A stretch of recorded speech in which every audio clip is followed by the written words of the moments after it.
जय जगन्नाथ समस्त को स्वागत। तो पिलामाने आज वीडियो रे तो मानकर नुआ साहित्य बही रो पाठ 8 आहुति ए चैप्टर टिरो हम प्रश्न उत्तर गुडी को आलोचना करनेबा। एक नंबर निम्नलिखित प्रश्न गुडी कर उत्तर पाखरे तो ए देखो पिलामाने पाळ रे अछि तो एठी पाखरे तारा चिन्ह देबा। तो ठीक उत्तर पाखरे तारा चिन्ह देबा। एक नंबर क संपत्ति भाग बंटा कथा किए प्रथमे उठाइथिले राजेंद्र चंचला देवेंद्र महेंद्र। तो एठी चंचला ही उठैथिले तेनु एठी कोन करबा स्टार मार्क देबा। नेक्स्ट ख एटाई बोधे मो भाग्यर भाग शेष। तो एही कथा बा एहा किए कहिथिले कोनी महेंद्र मा देवेंद्र। तो एही कथाटी पिला माने किए कहिथिले मा ही कहिथिले तेनु एठी कोन करबा स्टार मार्क देबा। नेक्स्ट ग केउ चरित्र निज कथा आरंभ रु सब बेले माइला कहि थांती। तो माइला पिला माने किए कहंती देवेंद्र ना चंचला ना महेंद्र ना मा। तो ए कथा चंचला ही प्रथमे कहंती। नेक्स्ट घ गां मानकरे केमिति डकैती हेउछि बोली राजेंद्र कहिचंती। तो लोक मान को भय देखाई ना लोक मान को घर द्वार भांगे ना लोक मान को माड़ मारे ना बोमा फुटे। तो ए कथा पिला माने बोमा फुटे कहिचंती हला। तो एठी स्टार मार्क देबा। नेक्स्ट ओ चके गडिले 12 हाथ चंचला एहा को केउ प्रसंग रे कहिचंती घर बाडी बंटा ना निज झियो विवाह ना ओकिलंक ओइलनामा ना निजर सुविधा बादी। तो एटा पिला माने कोन हबो राइट आंसर घर बाडी बंटा। नेक्स्ट च काली राति रे स्टूडियो रो मु नै आसीची उक्त सळा पर राजेंद्र कोन नै आसीछंती बोली कहिले चांदुआ फोटो बाल्टी ना हंडा। तो एटी पिला माने कोन फोटो हला। नेक्स्ट छ आरे बाबू बापा तमर एते सब अरजी थिले का पई एठारे बापा कोन अरजी छंती बोली कुहा जाईछि सोना रूपा संपत्ति ना हीरा। तो एठी संपत्ति। नेक्स्ट जरे बाकी रहिला जमी सेतक मो भाग्य रे ए कथा किए कहिचंती देवेंद्र राजेंद्र गजेंद्र महेंद्र। तो ए कथा देवेंद्र ही कहिचंती। नेक्स्ट झ कोन सब मो पाई ठीक करिच सुने किए ए कथा कहिचंती उनी मा चंचला ओकिल। तो ए कथाटी पिला माने मा ही कहिचंती हला। नियो 10 न सरुणी 10 थर बेहोश हेलानी से एठारे किए बेहोश होइथिले चंचला देवेंद्र मा राजेंद्र। तो एठारे के पिला माने मा। नेक्स्ट तुम पई काम देखो तुमर सांग साथी माने भिन्न भिन्न उत्तर बाछि थाई पारंती तुमे ए उत्तर गुडको काहे की बाछिलो से विषय रे सांग मानक सह आलोचना करो। तो पिला माने एटा तुम मानक पई सांग रे तुमे माने सांग होई कि कोन करबो श्रेणी गृह रे आलोचना करबो। तो मु कहि दोछि तुमे माने आलोचना करबो हला। मु एही प्रश्न गुडकर उत्तर आहुति एकांकिका रु कोन कली बा एकांकिका को ध्यान र सह पढ़ी एवं बुझी बाछिछि। प्रत्येक उत्तर पछरे एकांकिका रे थिबा चरित्र मानकर संलाप एवं बही रे वर्णित घटनार यथार्थता रहिछि। मोर सांग माने जदि कोनोसी प्रश्न भिन्न उत्तर बाछिछन्ति तेबे आमे परस्पर मध्य आलोचना करी सठिक उत्तरटी जानि पारिबु। एहा द्वारा हमर भूल सुधुरि जिबा सह विषय वस्तु को बुझिबार ज्ञान आहुरी वृद्धि पाइबो। तो तुमने एटा क्लास रे आलोचना करिया पई कुहा जाईछि। नेक्स्ट वाक्य ऊपर चर्चा पाठ्यरु चयन करा जाय किछि धाडी तळे दिया जाईछि। तो तळे किछि धाडी दिया जाईछि सेगुडी को भलो भाबरे पढ एवं तार अर्थ सांग मानक सहित आलोचना करी लेख। हाँ भाई चाकरी रु रिटायर्ड करी गां को फेरिया परे एई बैठक खाना ई तो थिला बापांगर सबुठु बड़ तीर्थ। तो एहर उत्तर लिखिबा सरलार्थ उत्तर हाँ भाई डडर सबुठु बड़ तीर्थ। उक्त गद्यांशटी अष्टम श्रेणी साहित्य सुरभि पुस्तकर आहुति एकांकिका रु उद्धृत। स्वर्गत गजेंद्रनाथ चाकरी रु अवसर नेला परे तांको घरर बैठक खाना रे अधिकांश समय अतिबाहित करथिले बोली सान पुत्र राजेंद्र कहिसंती। गजेंद्रनाथଙ୍କ मृत्यु परे तांकर बड़ पुओ देवेंद्र और सान पुओ राजेंद्र दशाह कार्य निमित्त घर को आसीथिले। ଦେବେନ୍ଦ୍ର ଅନୁଭବ କରିଥିଲେ ଯେ ତାଙ୍କ ବାପାଙ୍କ ଫଟୋ ବୈଠକ ଖାନାରେ କାନ୍ଥରେ ଟଙ୍ଗା ହେଲେ ବେଶ ମାନିବ। ତେଣୁ ସେ ଟୁଲ ଉପରେ ଠିଆ ହୋଇ କାନ୍ଥରେ ଫଟୋ ଟାଙ୍ଗି ସେଥିରେ ଫୁଲମାଳ ପିନ୍ଧାଇଥିଲେ। ରାଜେନ୍ଦ୍ର ତଳେ ଛିଡା ହୋଇ ତାଙ୍କୁ ସାହାଯ୍ୟ କରୁଥିଲେ। ସେ ପ୍ରକାଶ କଲେ ଯେ ଅବସର ନେଲା ପରେ ତାଙ୍କ ବାପାଙ୍କ ଲାଗି ଏଇ ବୈଠକଖାନା ହିଁ ଥିଲା ସବୁଠାରୁ ବଡ ତୀର୍ଥ। ବୟସ୍କ ବ୍ୟକ୍ତି ଭାବରେ ବାହାରକୁ ନ ଯାଇପାରି ତାଙ୍କର ଶେଷ ଜୀବନ ବୈଠକଖାନାର ଚାରି କାନ୍ଥ ମଧ୍ୟରେ କଟାଇଥିଲେ। ଏଇ କୋଠରୀଟି ତାଙ୍କ ପାଇଁ ତୀର୍ଥ ସଦୃଶ ଥିଲା। ତେଣୁ ତାଙ୍କର ପୁତ୍ରମାନେ ସ୍ୱର୍ଗତ ପିତାଙ୍କର ଫଟୋକୁ ବୈଠକ ଘରେ ଟାଙ୍ଗିବାକୁ ସ୍ଥିର କରିଥିଲେ। ନେକ୍ସଟ ବାପା ଗଲା ଦିନଠୁ ମାର ଅବସ୍ଥା ତ ଦେଖୁଛ। 5 ଦିନ ହେଇଗଲା, ପାଣି ଟୋପାଏ ବି ମୁହଁରେ ଦଉନି। ତ ଏଥିରେ ସରଳାର୍ଥ ଲେଖିବା। ଉତ୍ତର ବାପା ଗଲା ... ଦଉନି। ଉକ୍ତ ଗଦ୍ୟାଂଶଟି ଅଷ୍ଟମ ଶ୍ରେଣୀ ସାହିତ୍ୟ ସୁରଭି ପୁସ୍ତକର ଆହୁତି ଏକାଙ୍କିକାରୁ ଉଦ୍ଧୃତ। ଗଜେନ୍ଦ୍ରନାଥଙ୍କ ମୃତ୍ୟୁ ପରେ ତାଙ୍କର ପତ୍ନୀ କିପରି ଖିଆପିଆ ଛାଡି ଗଭୀର ଦୁଃଖରେ ବୁଡି ରହିଛନ୍ତି, ତାଙ୍କର ବଡ ପୁଅ ଦେବେନ୍ଦ୍ର ତାହା ପ୍ରକାଶ କରିଛନ୍ତି। ଗଜେନ୍ଦ୍ରନାଥଙ୍କ ମୃତ୍ୟୁ ପରେ ତାଙ୍କ ପତ୍ନୀ 5 ଦିନ ହେବ ମୁହଁରେ ପାଣି ଟୋପାଏ ବି ଦେଇ ନଥିଲେ। ହିନ୍ଦୁ ନାରୀର ଧର୍ମ ପାଳନ କରି ଘର କୋଣରେ ମୁହଁ ମାଡି ପଡି ରହିଥିଲେ। କାନ୍ଦି କାନ୍ଦି ତାଙ୍କ ମୁହଁ ଆଖି ଫୁଲି ଯାଇଥିଲା। ଦଶାହ ନ ପୁରୁଣୁ 10 ଥର ବେହୋସ ହୋଇ ଯାଇଥିଲେ। ତାଙ୍କ ପୋଡା ଜୀବନର ବାକିତକ ଦିନ କାହା ପାଖରେ ରହି କାଟିବେ, ସେଥିପାଇଁ ସେ ଖୁବ୍ ମନ ଦୁଃଖରେ ଥିଲେ। ନେକ୍ସଟ, ଯଦି ଏଇଟା ସମ୍ଭବ ହୁଅନ୍ତା ନା, ତାହେଲେ ତ ସବୁଠୁ ବେଶୀ ଖୁସି ମୁଁ ହୁଅନ୍ତି। ଉତ୍ତର ଯଦି ... ମୁଁ ହୁଅନ୍ତି। ଉକ୍ତ ଗଦ୍ୟାଂଶଟି ଅଷ୍ଟମ ଶ୍ରେଣୀ ସାହିତ୍ୟ ସୁରଭି ପୁସ୍ତକର ଆହୁତି ଏକାଙ୍କିକାରୁ ଉଦ୍ଧୃତ। ଏଠାରେ ନାଟ୍ୟକାର ମାଙ୍କ ଝିଅ କୁନିର ବକ୍ତବ୍ୟକୁ ପ୍ରସଙ୍ଗରେ ପ୍ରକାଶ କରିଛନ୍ତି। ଗଜେନ୍ଦ୍ରନାଥଙ୍କ ମୃତ୍ୟୁ ପରେ ତାଙ୍କ ପତ୍ନୀଙ୍କୁ ଅର୍ଥାତ୍ ସେମାନଙ୍କର ବିଧବା ମାଙ୍କୁ ପାଖରେ ରଖିବାକୁ 3 ପୁତ୍ର ଦେବେନ୍ଦ୍ର, ମହେନ୍ଦ୍ର ଓ ରାଜେନ୍ଦ୍ର ରାଜି ହେଲେ ନାହିଁ। ସେମାନେ ବିଭିନ୍ନ ଆଳ ଦେଖାଇ ନିଜର ଅସହାୟତା ପ୍ରକାଶ କରିଥିଲେ। ଶେଷରେ ମାଙ୍କ ଝିଅ କୁନି ତାଙ୍କୁ ପାଖରେ ରଖିଲେ ଖୁବ୍ ଖୁସି ହୁଅନ୍ତା ବୋଲି କହିଛି। ତାର ଶାଶୁ ନଥିବାରୁ ମାଙ୍କ ସାନ୍ନିଧ୍ୟ ତାଙ୍କ ସ୍ୱାମୀ ସ୍ତ୍ରୀଙ୍କୁ ଆନନ୍ଦ ପ୍ରଦାନ କରନ୍ତା। ତା ସ୍ୱାମୀ ମଧ୍ୟ ଏ ବାବଦରେ ଅରାଜି ହୁଅନ୍ତେ ନାହିଁ। କିନ୍ତୁ ପୁଅମାନେ ଥାଉ ଥାଉ ବିଧବା ମା ଯଦି ଝିଅ ଘରେ ଆଶ୍ରୟ ନିଏ, ତାହେଲେ ଲୋକନିନ୍ଦା ହେବ। ନେକ୍ସଟ କ୍ୱେଶ୍ଚିନ୍, ବାପା ତମର ଯେ କେବେଠୁ ତାଙ୍କର ସ୍ୱଅର୍ଜିତ ସମସ୍ତ ସମ୍ପତ୍ତିକୁ ଏକା ତୁମ ମାଙ୍କ ନାଁରେ ଉଇଲ୍ କରି ଦେଇ ଯାଇଛନ୍ତି। ତ ଏହାର ସରଳାର୍ଥ ଲେଖିବା। ଉତ୍ତର ବାପା ତମର ... ଦେଇ ଯାଇଛନ୍ତି। ଉକ୍ତ ଗଦ୍ୟାଂଶଟି ଅଷ୍ଟମ ଶ୍ରେଣୀ ସାହିତ୍ୟ ସୁରଭି ପୁସ୍ତକର ଆହୁତି ଏକାଙ୍କିକାରୁ ଉଦ୍ଧୃତ। ଏଠାରେ ନାଟ୍ୟକାର ସ୍ୱର୍ଗତ ଗଜେନ୍ଦ୍ରନାଥଙ୍କ ବନ୍ଧୁ ଓକିଲ ମହାଶୟ ଗଜେନ୍ଦ୍ରନାଥ ବଞ୍ଚିଥିଲା ବେଳେ କିପରି ତାଙ୍କର ସମ୍ପତ୍ତି ତାଙ୍କ ପତ୍ନୀ ନାଁରେ ଉଇଲ୍ କରି ଦେଇ ଯାଇଛନ୍ତି, ତାହା ପ୍ରକାଶ କରିଛନ୍ତି। ଓକିଲ ମଉସା କଚେରୀରୁ ଫେରି ସ୍ୱର୍ଗତ ଗଜେନ୍ଦ୍ରନାଥଙ୍କ ଘରେ ପହଞ୍ଚିଛନ୍ତି। ଜୀବଦଶାରେ ଗଜେନ୍ଦ୍ରନାଥ କିପରି ଜଣେ ଦେବତା ପ୍ରତିମ ଲୋକ ଥିଲେ ଓ ସାରା ଗାଁରେ ସବୁରି ମୁହଁରେ ତାଙ୍କ ପ୍ରଶଂସା ଚର୍ଚ୍ଚା ସେ କଥା ପ୍ରକାଶ କରିଛନ୍ତି।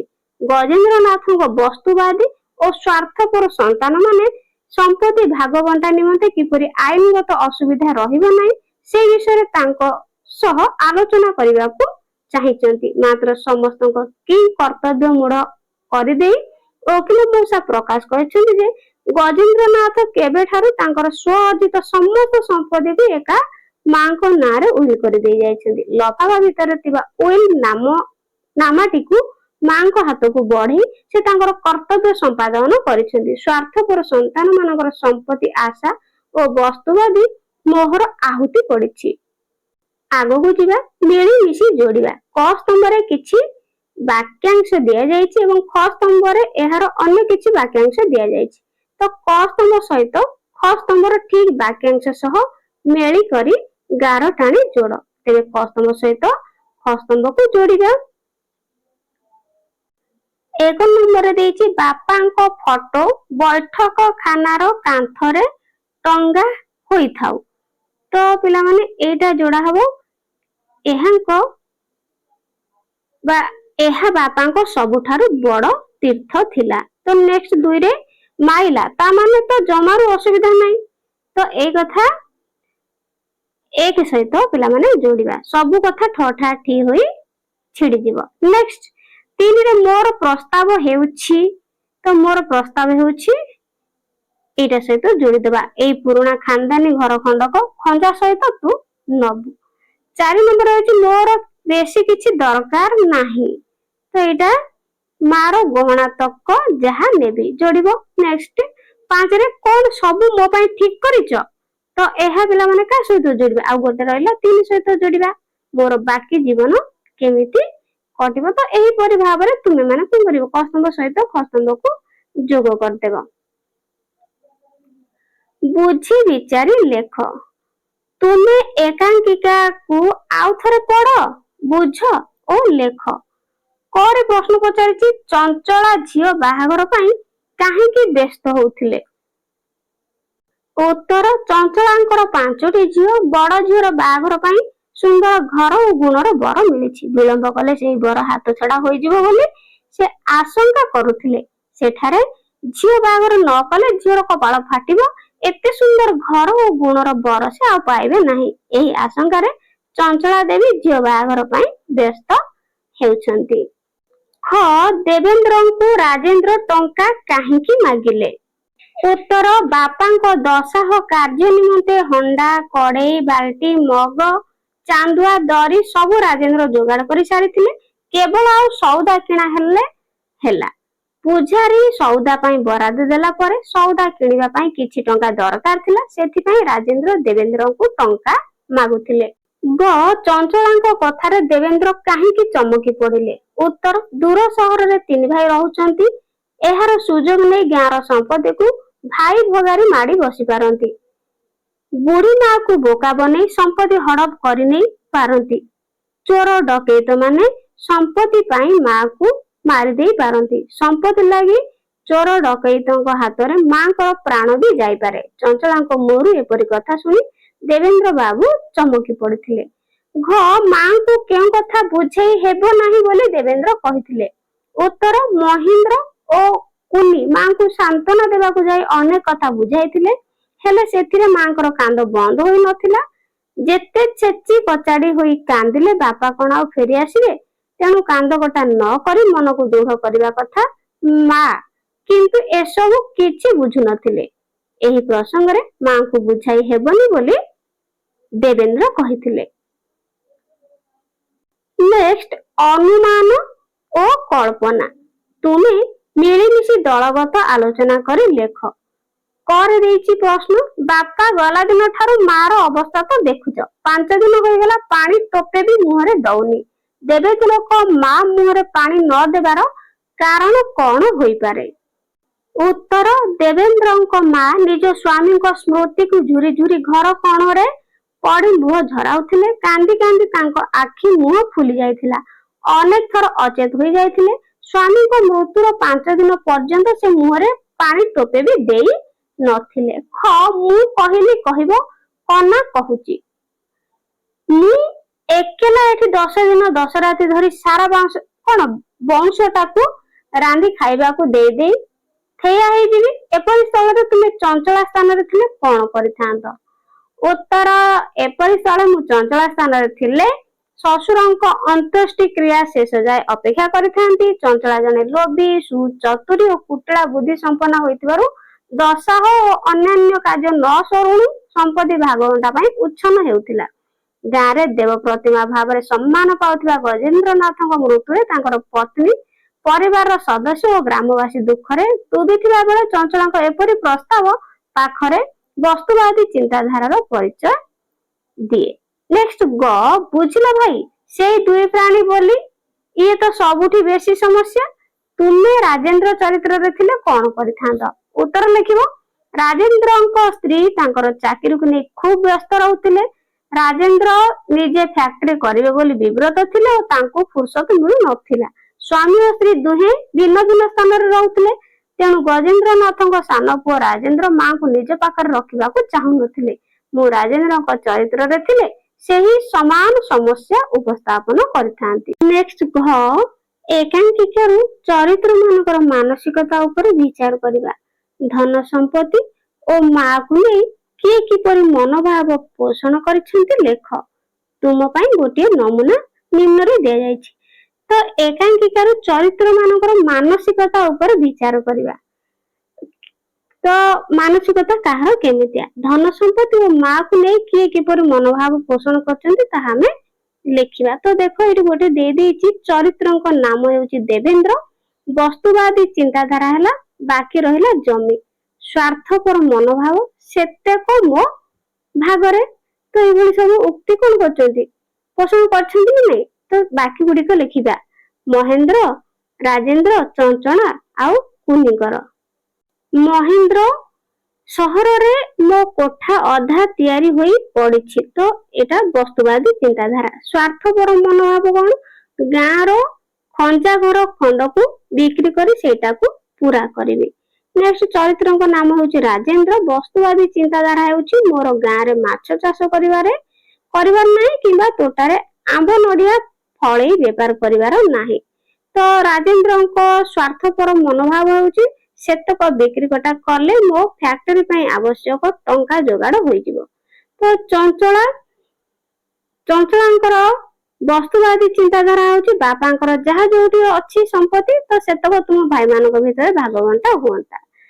ସ୍ୱାର୍ଥପର ମନୋଭାବ ହେଉଛି ପଛକୁ ଆଉ ଝାମେଲା ରୁହନ୍ତାନି। ନେକ୍ସଟ କୁନି, ତାଙ୍କର ବସ୍ତୁବାଦୀ ଚିନ୍ତାଧାରା ହେଉଛି ମୁଁ ଭାବିଛି ମାର ଗହଣା ତକ ନେବି। ସ୍ୱାର୍ଥପର ମନୋଭାବ ହେଉଛି ପୁଅ ମାନେ ଥାଉ ଥାଉ ମା ଯଦି ଝିଅ ଘରେ ଆଶ୍ରା ନିଏ ଲୋକ ନିନ୍ଦା ହେବ। ତ ଏମିତି ତୁମେ ମାନେ ଲେଖିନେବ। ଏକାଙ୍କିକା ରଚନା। ଏହି ଏକାଙ୍କିକାର ଆରମ୍ଭରେ ସ୍ୱର୍ଗତ ଗଜେନ୍ଦ୍ରନାଥଙ୍କ ପରିବାର ବିଷୟରେ କୁହାଯାଇଛି। ଯେପରି ପ୍ରଥମେ ଦେଇଛି, ମଞ୍ଚ ଆଲୋକିତ ହେବା ମାତ୍ରେ ଦେଖାଯାଇଛି ସମୟ ସକାଳ, କୌଣସି ଗୋଟିଏ ଘରର ବୈଠକ ଖାନାର ପରିବେଶ। ଦେବେନ୍ଦ୍ର କହୁଛନ୍ତି ତଳକୁ ଓହ୍ଲାଇ, ବାସ୍ ଏଥର ହେଲା, ବାପାଙ୍କ ଫଟୋଟା ବୈଠକ ଖାନା ଏଇ କାନ୍ଥରେ ଏମିତି ଟଙ୍ଗା ହୋଇଥାଉ, ବେଶ ମାନିବ ନା କଣ କହୁଛୁ ରାଜୁ। ନେକ୍ସଟ ରାଜେନ୍ଦ୍ର, ହଁ ଭାଇ, ଚାକିରିରୁ ରିଟାୟାର୍ଡ କରି ଗାଁକୁ ଫେରିବା ପରେ ଏଇ ବୈଠକ ଖାନା ହିଁ ତ ଥିଲା ବାପାଙ୍କର ସବୁଠୁ ବଡ ତୀର୍ଥ। ତାଙ୍କର ଶେଷ ଜୀବନଟା ଏଇ ଚାରି କାନ୍ଥ ଭିତରେ ହିଁ ତ କଟିଛି। ଏକାଙ୍କିକାର ଉପର ଲିଖିତ ଧାଡି ଗୁଡିକୁ ଭଲ ଭାବେ ପଢ। ସେଗୁଡିକୁ ପଢିବା ପରେ ଏହା ସ୍ପଷ୍ଟ ଯେ ପ୍ରଥମ ଧାଡିରେ ସମୟ ଓ ସ୍ଥାନ ବିଷୟ କହୁଛି, ଏହାକୁ ମଞ୍ଚ ନିର୍ଦ୍ଦେଶନା କୁହାଯାଏ। ଅନ୍ୟ ଧାଡି ଗୁଡିକରୁ ଏହା ସ୍ପଷ୍ଟ ଯେ ଦୁଇ ଜଣ ବ୍ୟକ୍ତି ଉକ୍ତ ସଳାପ କରୁଛନ୍ତି। ଏହା ପଠିତ ଏକାଙ୍କିକାର ଏକ ଅଂଶ। ଏକାଙ୍କିକା ହେଉଛି ଏକ ଅଙ୍କ ବିଶିଷ୍ଟ କ୍ଷୁଦ୍ର ନାଟକ। ଏହା ସ୍ୱଳ୍ପ ଚରିତ୍ର, ଗୋଟିଏ ସମସ୍ୟା ଆଧାରିତ ଓ ନିର୍ଦ୍ଦିଷ୍ଟ ସମୟସୀମା ମଧ୍ୟରେ ସୀମିତ ହୋଇ ଓ ଅଭିନୀତ ହୋଇଥାଏ। ଏହି ଏକାଙ୍କିକାରେ ତୁମେ ଏପରି ଅନେକ ବୈଶିଷ୍ଟ୍ୟ ପାଇବ, ଉଦାହରଣ ସ୍ୱରୂପ ଚରିତ୍ର, ସଂଳାପ, ମଞ୍ଚ ଅଭିନୟ ଇତ୍ୟାଦି।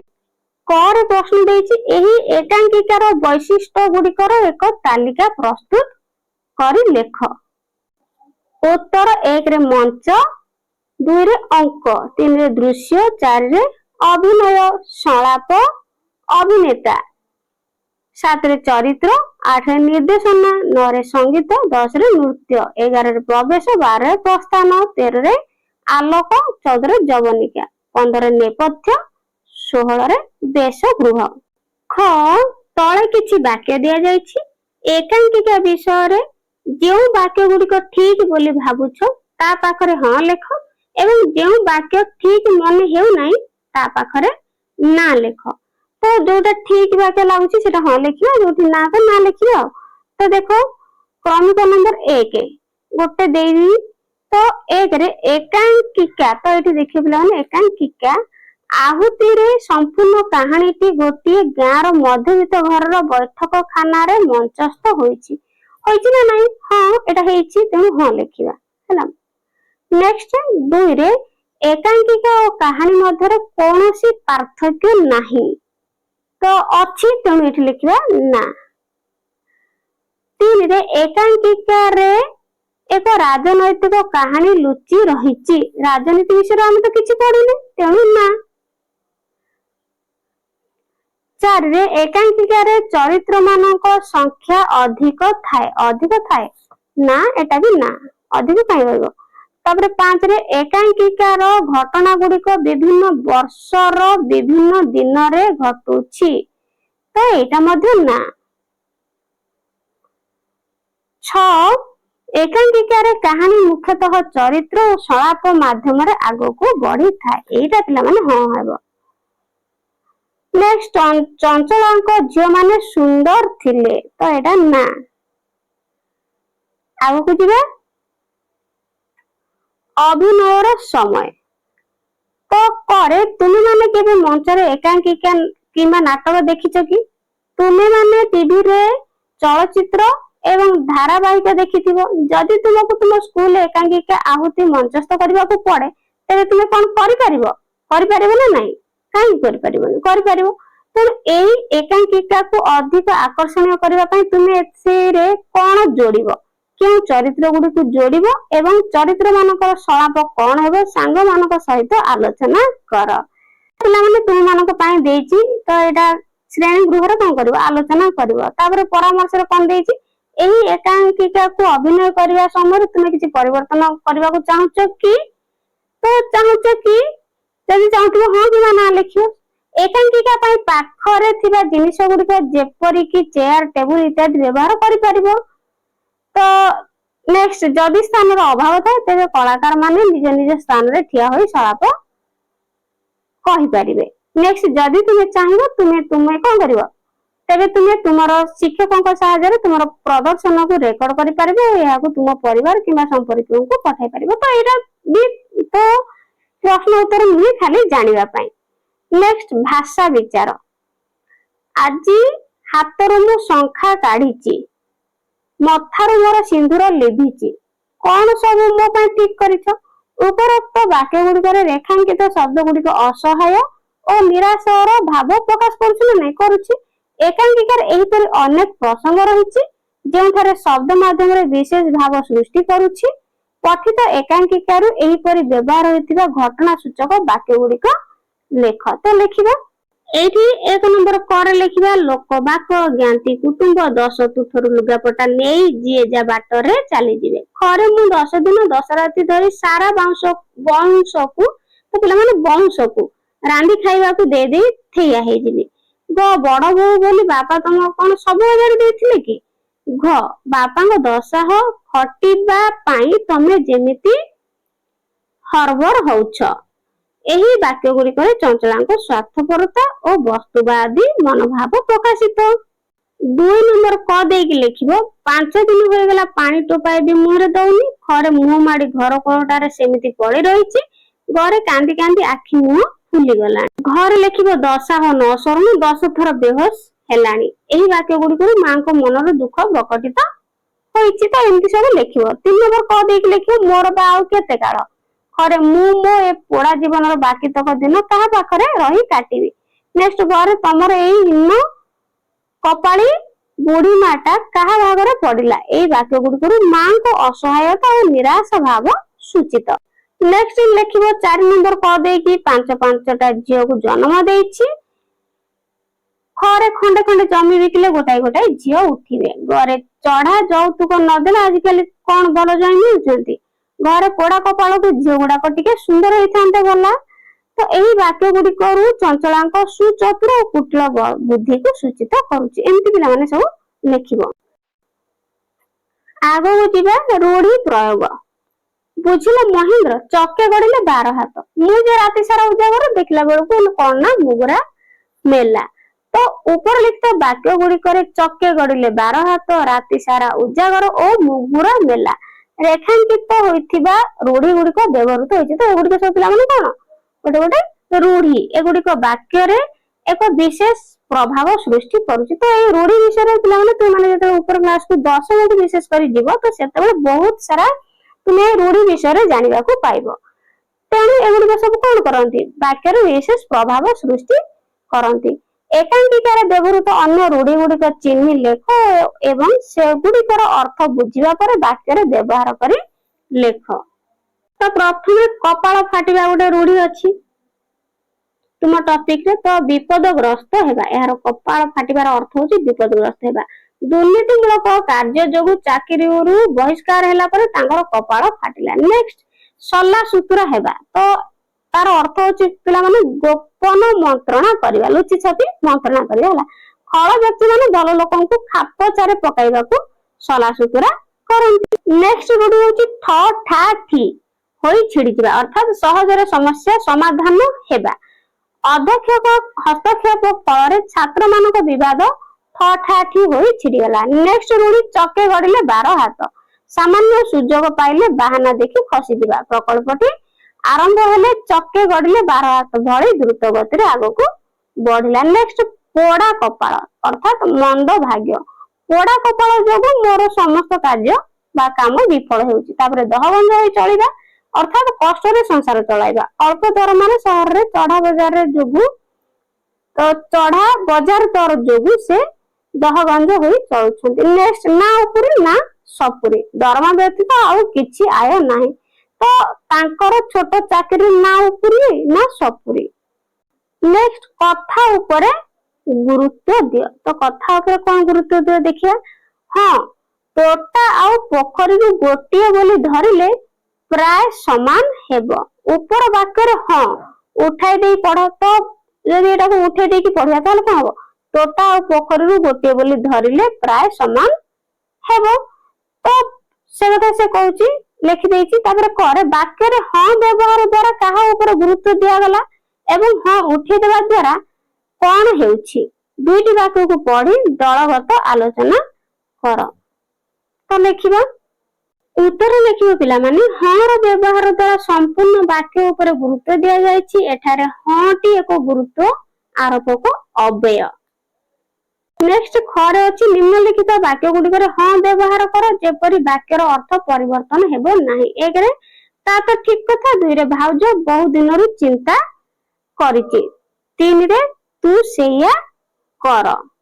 उत्तर एक रे लिखिबो हां ता तो ठीक कथा दुई रे हां भाउज बहु दिनरु चिंता करिछि तीन रे हां तू सेया कर। तो पाठ तो सरी जायछि प्रश्न उत्तर गुडी को हला प्रश्न गुडी को सरी जायछि। आशा करूची वीडियोटी तुम मानकु पई हेल्पफुल हेथिबो। तो चैनल में नुआ थिले चैनल को सब्सक्राइब करबो एवं वीडियो को गोटे लाइक कर देबो। पिला माने बहुत वीडियो देखुछ किंतु सब्सक्राइब करनो प्लीज वीडियो को गोटे सेकंड लागियो सब्सक्राइब कर देबो। Thank you.